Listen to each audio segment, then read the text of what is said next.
पहले 1.5 लाख लगाए, देन 5 लाख और लगाए, देन 10 लाख और लगाए एंड स्विंग ट्रेडिंग में वो पहले 1.5 साल बहुत अच्छे रिटर्न्स आए थे। बट जब उसके बाद वो ट्विटर पे स्क्रीनशॉट्स जब देखने स्टार्ट हुआ एंड जब वो 10 लाख भी मेरे बहुत जल्दी ख़त्म हो गए, तब मुझे समझ नहीं आया कि हो क्या रहा है। तब वो एक टाइप से जैसे मैं उस इल्यूजन से बाहर आया कि मैं इतना ज़्यादा नुकसान करी जा रहा हूँ एंड मैं कुछ सोच ही नहीं रहा कि मैं कर क्या रहा हूँ। अब मुझे उन पे हँसी आती है जो लोग सोशल मीडिया पे दिखाते हैं कि यार बहुत ना इसे ग्लैमराइज़ कर देते हैं कि बहुत ईज़ी लाइफ़ है। वो बीच पे बैठे हैं, लैपटॉप लेके ट्रेडिंग कर रहे हैं एंड पैसे आई जा रहे हैं, उनके पास लग्ज़री कार आ गई 1 साल में।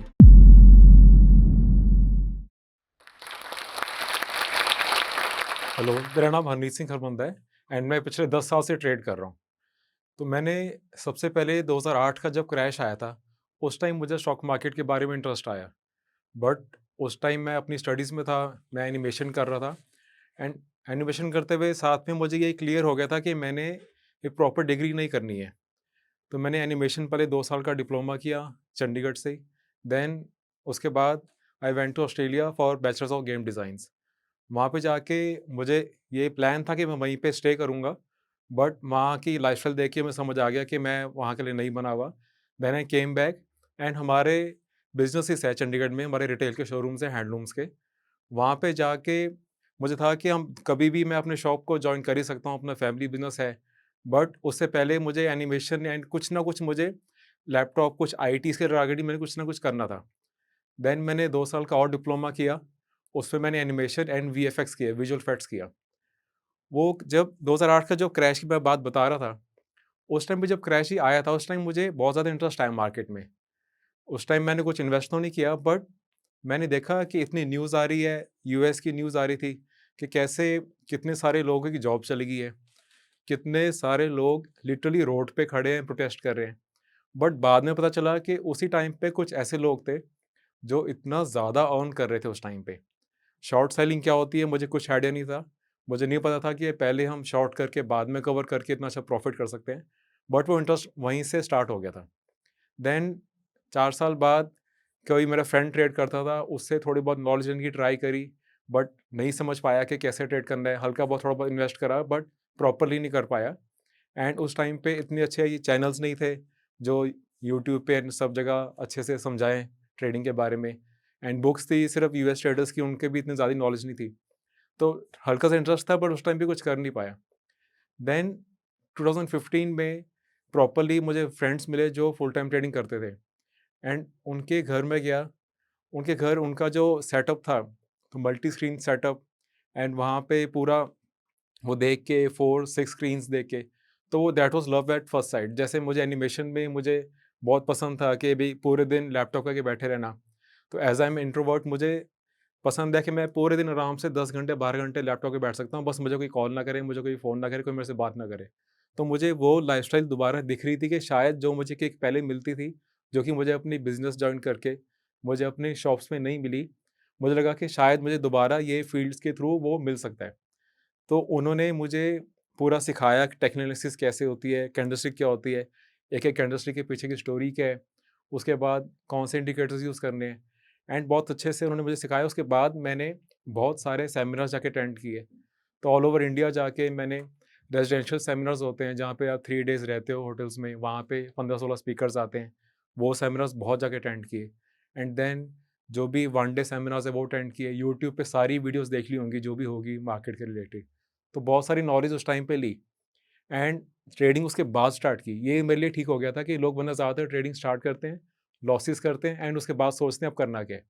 बट मैंने नॉलेज लेके उसके बाद अपना अकाउंट ओपन कराया एंड ट्रेडिंग स्टार्ट की एंड पहले 1.5 साल तक रिटर्न्स बहुत अच्छे थे। उस टाइम पे literally small cap, mid cap stocks इतने अच्छे चल रहे थे कि बिना कुछ करे सिर्फ स्विंग ट्रेडिंग करके, पोजीशन ट्रेडिंग करके इतना अच्छा प्रॉफिट आ रहा था। एंड हम लिटरली फ्रेंड्स के साथ हम बैठ के देखते थे, हमारे पोर्टफोलियो में अगर 20 स्टॉक्स हम देखते थे, यार आज सिर्फ 2 स्टॉक्स के अंदर ही अपर सर्किट लगा है यार, बाकी सब में नहीं लगा, 3 4 5 में नहीं लगा। Because mid cap small cap stocks बहुत अच्छे चल रहे थे एंड हमने बहुत अच्छे से अपना सारा ट्रेंड को राइड भी किया।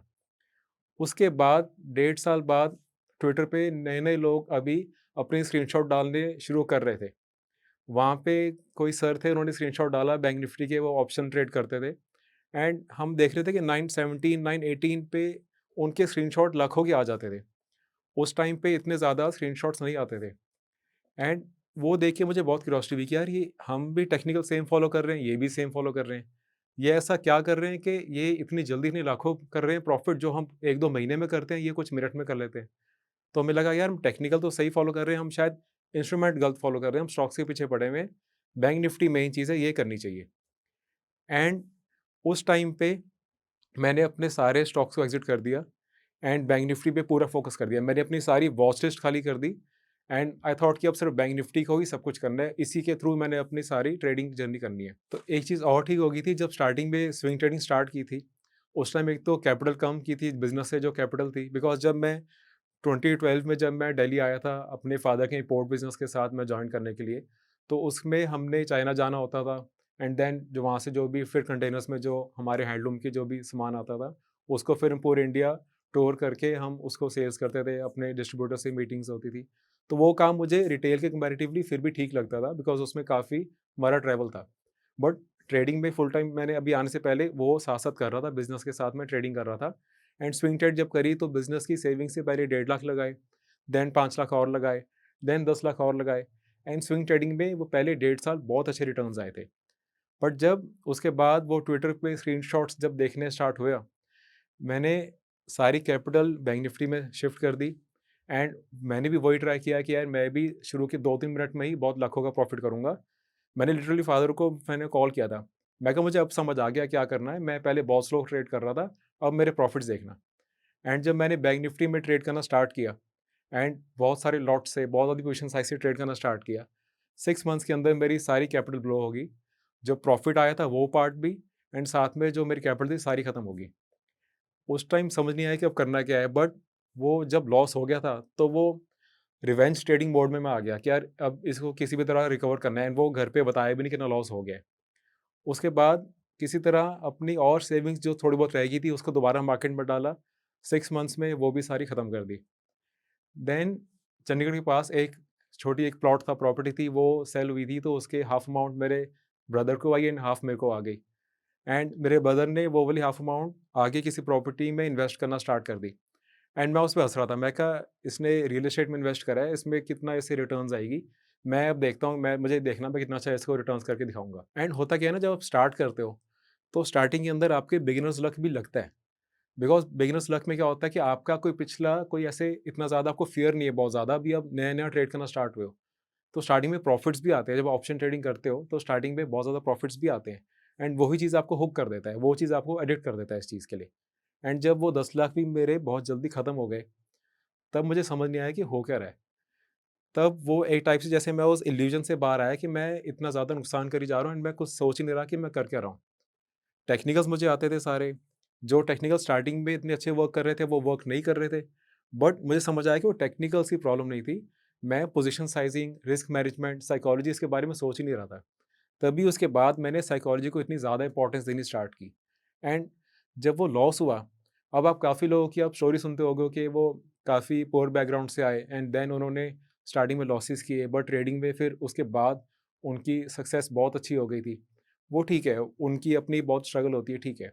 बट जब आप ऑलरेडी एक बिज़नेस में हो, जब आपके दोनों ब्रदर्स ऑलरेडी रिटेल शोरूम से बैठते हैं, जब आपने एक इम्पोर्ट का काम स्टार्ट किया हुआ है, फादर के साथ आप वो कर रहे हो, एक वेल सेटल्ड बिज़नेस को छोड़ के पहले आप अलग लाइन में आ गए हो जो आपके घर में किसी ने कभी की नहीं एंड उसके बाद वहाँ पे आके इतना ज़्यादा लॉस कर दिया, तो वो फ़ेज़ मेरे लिए बहुत डिफ़िकल्ट था। मतलब लिटरली घर पे आके मेरे वाइफ़ को सबको समझ आता था कि इसका लॉस हुआ है एंड लिटरली फ्रस्ट्रेशन में सारा टाइम निकलना, छोटी-छोटी बात पे गुस्सा हो जाना, इरिटेशन होते रहना, वो फ़ेज़ बहुत मुश्किल से निकाला है। बट जब ये सारा कुछ हो गया था, मैंने उसके बाद ट्रेडिंग जर्नल के बारे सोचा कि जर्नल मैं करता हूँ कि मेरे नुकसान हुए क्यों हैं। तो जैसे हम कहते हैं कि लोगों को हमें ना सारे कंपनीज़ की बैलेंस शीट्स देखनी चाहिए, बट हमें अपनी खुद की बैलेंस शीट देखनी चाहिए। हमारा ट्रेडिंग जर्नल हमारी बैलेंस शीट है। वो आपको बताएगा कि आपने क्या ट्रेड लिया था, उसमें क्या आपको सूट करा, क्या सूट नहीं करा और आपका एंट्री रीज़न क्या था, आपका एग्ज़िट रीज़न क्या था। तो वो करने के बाद में समझ आया कि यार जो मैं पहले कर रहा था, मुझे वही सूट कर रहा था। अब इंट्राडे ट्रेडिंग में कोई प्रॉब्लम नहीं है, बट जैसे अगर आपने कोई कार चलाना अभी सीखनी है, तो आप पहले कोई नॉर्मल कार में स्टार्ट करोगे सीखना। उसके बाद आप वो भी आप नॉर्मल कार जो स्टार्ट करोगे, उसको भी आप किसी खाली रोड पे या पार्किंग एरिया में वहाँ से स्टार्ट करोगे आप सीखना। आप सीधे फ़ेरारी लेके स्टार्ट नहीं कर दोगे। बट इंट्राडे फ़ेरारी है, उसमें आपने इतनी जल्दी अपने डिसीज़न लेने हैं एंड आपने छोटे से पॉइंट्स लेने के लिए आपने इतनी बड़ी पोज़ीशन साइज़ बनानी है, ताकि आप कुछ रेलेवेंट प्रॉफ़िट कर पाओ। उस टाइम पे तो अभी आप जब सीख रहे हो, अभी आपको तो चार्ट पैटर्न्स आप सीख रहे हो, अभी आप बेसिक सीख रहे हो, अभी आप अपने पैटर्न सीख रहे हो कि आप कैसे रिएक्ट करते हो। उस टाइम पे सीधे आप सुपर कार लेके जाओगे तो एक्सीडेंट तो हो गई एंड वही मेरे साथ हुआ था। तो अब मैं सबको कहता हूँ कि आप एक बारी स्विंग ट्रेडिंग से स्टार्ट करो। स्विंग ट्रेडिंग से आप एक बारी स्टार्ट करो, उसके बाद जब आप उसके यूज़्ड टू हो जाते हो, बाद में आप 2-3 साल बाद ट्राई कर लेना, बट स्टार्ट उससे ना करो। एंड जब मैंने ये सब देखा मैंने अपना पूरा रिकॉर्ड देखा, जब मैंने अपनी जर्नल देखी, तो मैं नोट किया यार जो मैं पहले कर रहा था, वही बेस्ट था। तो एंड मुझे था कि यार फ़ादर ने बीच में कहा कि देख, तेरे को अपना शौक पूरा करना था, तू मुझे लग रहा है शौक ही पूरा कर रहा था और कुछ नहीं कर रहा था। मेन ये बिज़नेस वगैरह कुछ नहीं होता, ट्रेडिंग, ये सब सट्टेबाज़ारी है, तू वापस अपने बिज़नेस में आ जा। तो एक बारी लगा कि हाँ यार, बिज़नेस में आ जाता हूँ। बट फिर ये था कि यार रिग्रेट था, अगर बाय चांस मैं बिज़नेस में आ गया एंड मैंने मार्केट छोड़ दी, तो पूरी लाइफ़ वो रिग्रेट ना मेरा कभी जाएगा नहीं। ये लास्ट चांस था एंड लिटरली जब मुझे स्टार्टिंग में बैंक निफ्टी के ऑप्शंस बहुत बड़े-बड़े प्रॉफ़िट भी शुरू में हुए, जो कि सबको होते हैं। उस टाइम पे ना मैं और मेरे फ्रेंड हम ट्रेड करते थे। हमने लिटरली ऑफ़िस में व्हाइट बोर्ड लेके आए एंड हमने उस पे लिख दिया कि 1 महीने में हमारा इतना प्रॉफ़िट हो गया, 2 में इतना हो जाएगा, 3 में इतना हो जाएगा एंड हमारी बीएमडब्ल्यू तो आ जाएगी बस दिवाली तक ही। हम ये सोचना शुरू हो गए थे। बिकॉज़ जब प्रॉफ़िट होता है वो आपको ऐसे आपका ओवर कॉन्फिडेंस तो आपको आना ही आना है। तो मैं इसलिए कहता हूँ जब भी बहुत ज़्यादा प्रॉफ़िट हो जाए ना, उसको अपने सर पे ना लेके जाओ एंड बहुत ज़्यादा लॉस हो जाता है तो उसको अपने दिल पे ना लेके जाओ। हर ट्रेड को न्यूट्रल देखो, ट्रेड पे फ़ोकस करो, ट्रेड का आउटकम जो भी होता है उस पे फ़ोकस ना करो। जस्ट नेक्स्ट ट्रेड लो। जो भी आप ट्रेड लेते हो याद रखो कि आपका वो अगले 100 ट्रेड्स में से 1 ट्रेड है। हर ट्रेड से अटैचमेंट मत रखो। जब उसके बाद जब फिर मैंने देखा कि यार ये इतना ज़्यादा मैं चलो कार ले लूँगा, ये सब ले लूँगा, ये मैंने सोच लिया था। बट जब लॉसेस हुए लिटरली एंड जब लास्ट चांस मेरे पास था, लिटरली मैंने अपनी कार सेल करी एंड मैंने थोड़े से फिर अपनी सेविंग्स जो अपनी वाइफ की थी उससे भी मैंने अकाउंट में अपने पैसे डाले एंड वहाँ से दोबारा से ट्रेड करना स्टार्ट किया एंड मैंने कहा अब मैं जो मुझे सूट करता था मैं उसी पे फोकस करूँगा। मैं लिटरली फादर से मैंने नहीं लिए, मैंने वाइफ से एंड फादर इन लॉ से मैंने थोड़े से पैसे लिए, कार अपनी सेल करी एंड फिर मार्केट में दोबारा पीसफुली स्विंग ट्रेडिंग करनी स्टार्ट करी। अब मुझे उन पे हँसी आती है जो लोग सोशल मीडिया पे दिखाते हैं कि यार बहुत ना इसे ग्लैमराइज़ कर देते हैं कि बहुत ईज़ी लाइफ़ है। वो बीच पे बैठे हैं, लैपटॉप लेके ट्रेडिंग कर रहे हैं एंड पैसे आई जा रहे हैं, उनके पास लग्ज़री कार आ गई 1 साल में ही। तो उस वो देख के मिसलीड नहीं होना चाहिए। स्टार्टिंग के जो 2-3 साल है, 3-4 साल बहुत, बहुत डिफ़िकल्ट होते हैं। और कोई भी आपको ये दिखा रहा है कि बहुत ईज़ी है, तो वो आपको मिसगाइड कर रहा है। एंड इंटरेस्टिंगली जो स्टार्टिंग में जिनके मैं स्क्रीनशॉट देख के बैंक निफ्टी में आया था, बाद में उनका भी एक्सपोज़ हो गया था कि वो स्क्रीनशॉट ही उनके एडिटेड थे। एंड एक टाइम ऐसे बीच में आया था कि मेरा काफ़ी लंबा लूज़िंग स्ट्रीक जब चल रहा था, मैं रोज़ जो भी ट्रेड कर रहा हूँ, लॉस हो रहा है, कुछ भी ट्रेड कर रहा हूँ, लॉस चल रहा है। एंड उसी टाइम पे मेरा एक फ्रेंड था, वो रोज़ प्रॉफ़िट डालता था स्क्रीनशॉट ट्विटर पे। मैंने 3-4 दिन देखा, 5 दिन देखा, मैं परेशान हो गया। मैंने बिकॉज़ उसका नंबर था मेरे पास, मैंने उसे फ़ोन कर दिया। मैं कहा, "यार भाई तेरा लॉस ही नहीं हो रहा, 5 दिन हो गए। तू रोज़ स्क्रीनशॉट प्रॉफ़िट के ला रहा है, मेरे तो लॉस हो ही जा रहे हैं, तू ऐसा क्या कर रहा है?" मुझे लिटरली क्यूरियस हो रहा था मैं कि ऐसे वो क्या कर रहा है? एंड उसने स्क्रीनशॉट डाले थे ट्विटर पे पाँचों के 5 दिन प्रॉफ़िट के एंड मुझे व्हाट्सएप उसने लॉस का बहुत बड़ा लॉस का स्क्रीनशॉट भेजा। मैं कहा, "ये क्या है?" कहता, "हाँ यार, दूसरे ब्रोकर में लॉस हो रहा है।" मतलब मुझे तब समझ आया, मैं क्या मैं इन सबको देख के इन्फ्लुएंस हो रहा हूँ एंड खुद ही ये कुछ और ही चल रहा है, यहाँ पे कोई और ही गेम चल रही है। उसके बाद मैंने कहा नहीं यार, जो मुझे सूट करता है, जो स्विंग ट्रेडिंग मुझे सूट करती थी, मैं वही करूँगा। एंड वही करके दोबारा से मैं अपनी धीरे-धीरे बहुत पीसफुली दोबारा से मैंने कैपिटल दोबारा अर्न करी। एंड इसके अंदर मैं गुरबानी के थोड़े से मैं जो कोटेशंस है, तुक है, वो आपको थोड़ा-सा उसमें समझाऊँगा। जैसे गुरबानी में आता है कि क्रोध, लोभ, मोह, अहंकारा, इससे बचना चाहिए। अब ये हमारी लाइफ़ की फिलॉसफी है। इसी को हम ट्रेडिंग में कैसे ले सकते हैं? जैसे कहते हैं कि क्रोध से बचना चाहिए। तो अगर आप कोई ट्रेड कर रहे हो, ट्रेड करके आपका अगर उसमें लॉस होता है, आपका इमीडिएट रिएक्शन ऐसे होता है कि यार मार्केट ने मेरे से पता नहीं कोई पर्सनल प्रॉब्लम है, मेरा ही लॉस होता रहता है, मेरे से मार्केट ने कुछ ले लिया है। आप उसमें रिवेंज ट्रेडिंग मोड में आ जाते हो एंड ओवर ट्रेडिंग में फँस जाते हो। तो आपने उससे बचना है। देन आता है लोभ। लोभ होता है कि आपको बहुत ज़्यादा अटैचमेंट होती है किसी चीज़ के साथ। आपका अगर किसी पॉइंट पे आके स्टॉप लॉस हिट हो रहा है, आपको लॉस वहाँ पे लेना चाहिए। वो इमोशनली अटैच हो जाते हैं हर एक ट्रेड के आउटकम से। एंड जो ट्रेड उन्होंने स्विंग ट्रेड के लिए लिया होता है, जो उन्होंने 1-2 दिन के लिए लिया होता है, वो ट्रेड उनका लॉन्ग टर्म इन्वेस्टमेंट बन जाता है, बट वो फ़ोर्सफुल बन जाता है। वो लॉस में उसके अंदर बैठे रहते हैं। तो इसलिए हमें किसी भी ट्रेड के साथ, लोभ के साथ नहीं आना चाहिए। एंड देन मोह आता है। मोह के अंदर क्या होता है कि अगर आपको थोड़ा-सा भी प्रॉफ़िट आ गया, आपको उसमें होता है कि यार थोड़ा-सा प्रॉफ़िट आ रहा है, अब इसको जल्दी से बुक कर लो। एंड देन अहंकारा। अहंकारा में होता है आपको प्राइड हो जाता है। आपको अगर प्रॉफ़िट हो जाता है, आपको होता है कि यार अब मुझे समझ आ गया है मार्केट में कैसे ट्रेड करते हैं, अब तो मैं ही बॉस हूँ। बट बहुत जल्दी आपको मार्केट दिखा देती है कि असली बॉस कौन है। एंड गुरबानी की एक और तुक आती है, दुख सुख दोनों समकर जाने और मान अपमाना, हर्ग सोखते रहे अतीता तिन जग तत् पछाना। इसमें कहना चाहते हैं कि भई दुख और सुख को हमें एक स्टेबल वे में देखना चाहिए। हमें उसमें कुछ अच्छा होता है तो बहुत ज़्यादा उसमें हमें खुश नहीं होना, कुछ बुरा होता है तो बहुत ज़्यादा सैड नहीं होना। एंड उसमें कहते हैं हर्ग सोखते मतलब जो हैप्पीनेस एंड सैडनेस में जो स्टेबल रहता है, उसने जग के तत्व को पहचान लिया, मतलब उसने लाइफ़ के एसेंस को पहचान लिया। तो ये चीज़ें पहले जैसे हमें शुरू से समझाई जाती हैं, पर समझ नहीं आती थी। मार्केट में जाके तब समझ आई कि इस चीज़ की कितनी ज़्यादा वैल्यू है। एंड मेरे पिछले 5-6 साल से मेरे लैपटॉप पे वॉलपेपर एक ही फिक्स है, प्लेन व्हाइट बैकग्राउंड, उसके अंदर पंजाबी की तुक ये लिखी हुई गुरबानी की, तेरा पाना मीठा लागे। इसका बेसिकली मतलब है कि जो हो रहा है, हम उसको एक्सेप्ट कर रहे हैं। जो हो रहा है, हम उसके अगेंस्ट नहीं जा रहे। ठीक है, हम ट्रेड ले रहे हैं, उसका जो भी रिज़ल्ट है, हमें एक्सेप्ट है। जब तक आप ये एक्सेप्टेंस वाली फीलिंग लेके आओगे, तभी आप डिटैच रह पाओगे अपनी ट्रेडिंग से, तभी आप अच्छे ट्रेडर बन पाओगे। एंड मैं वो कहता हूँ कि अगर किसी ने शॉर्ट टर्म ट्रेडिंग करनी भी है, अगर उसका एक कैश फ्लो उसके मंथली चल रहा है, उसको बिज़नेस से, जॉब से, कहीं से पैसा आता है, अगर उसको अपनी इमीडिएट जो रिक्वायरमेंट्स है उसके लिए उसको टेंशन नहीं है, अगर उसके पास इमरजेंसी फंड है, उसके बाद अगर वो अपनी छोटी कैपिटल से ट्रेड करता है जो कि उसको नियर फ्यूचर में नहीं चाहिए, तो उसका ट्रेड अच्छा होगा। अगर आप डिस्पोजेबल इनकम से करते हो ट्रेड, जो आप अगर लूज़ भी कर दो, तो आपकी रातों की नींद ना जाए, तो आपका ट्रेड अच्छा होगा।